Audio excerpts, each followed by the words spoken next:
অমুসলিমদেরকে কি সালাম দেওয়া যাবে অথবা তাদের সালামের জবাব দেওয়া যাবে? বিশেষ করে অফিস আদালতে যারা চাকরি করে সেক্ষেত্রে বস যদি আপনার অমুসলিম হয়, সালাম না দিলে অনেক সময় বিশাল মাইন্ড করে যে আমাকে সালাম দিল না কেন। তো এটা আমরা কি করব? এর উত্তর হলো, দেখুন, সালাম দেওয়া মানে শান্তির দোয়া করা। আল্লাহ সুবহানাহু ওয়া তাআলার অবাধ্য যে কাফির, আল্লাহকে অবিশ্বাস করে, আপনি আল্লাহর কাছে অ্যাপ্লিকেশন করতেছেন, দরখাস্ত করতেছেন, আল্লাহ আপনি তার মধ্যে শান্তি নাজিল করেন। বিষয়টা কিরকম হয়েছে আমি একটা উপমা দিই। আপনার বাবাকে খুন করছে, আপনার বাবাকে একটা লোক খুন করছে, টুকরা টুকরা করছে, আপনার বাবার শত্রু। আপনি এসে, আপনার কাছে এসে কেউ বলল যে অমুক লোকটার জন্য আপনি একটু কিছু দান করেন, সদকা করেন, তাকে একটু হেল্প করেন, তাকে একটু উপকার করেন, লোকটা খুব ভালো মানুষ। এই বিষয়টা আপনার কাছে কেমন লাগবে? লোকটা ভালো কি মন্দ, তার হেল্প দরকার কি দরকার নাই, এটা আপনি অন্য মানুষের কাছে যেয়ে বলেন। এটা আমার কাছে আপনি বলবেন আমি সহ্য করবো না, আমার বাবাকে খুন করছে সে আমি জানি। বিষয়টাকে আমরা এইভাবে দেখবো না?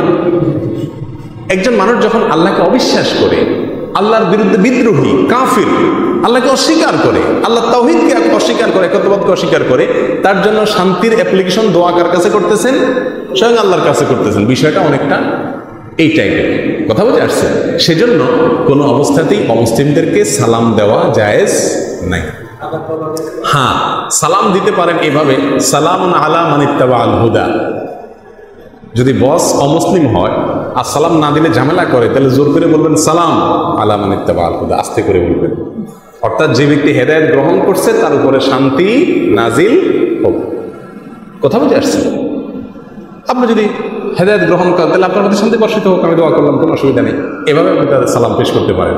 আর যদি সে সালাম দেয়, তাহলে তার সালামের জবাবে আপনি কি করবেন?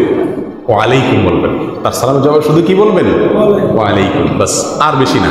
রাসূল আকরাম সাল্লাল্লাহু আলাইহি ওয়াসাল্লামকে অমুসলিম সালাম দিয়েছেন, তিনি জবাবে এভাবে শুধুমাত্র ওয়ালাইকুম বলেছেন।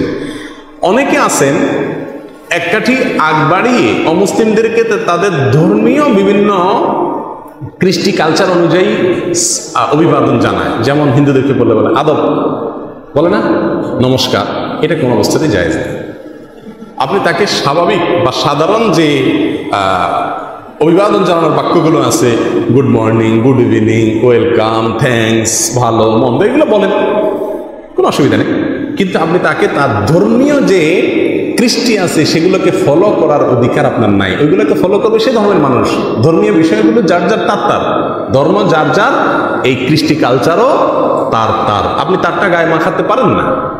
এটা উদারতা না, এটা উদাসীনতা। বিদেশে সেখানে আদব কাদব বলতে যাবেন না, বেশি ভালো হতে যাবেন না, স্বাভাবিকভাবে ওই তাদেরকে আপনি করতে পারবেন।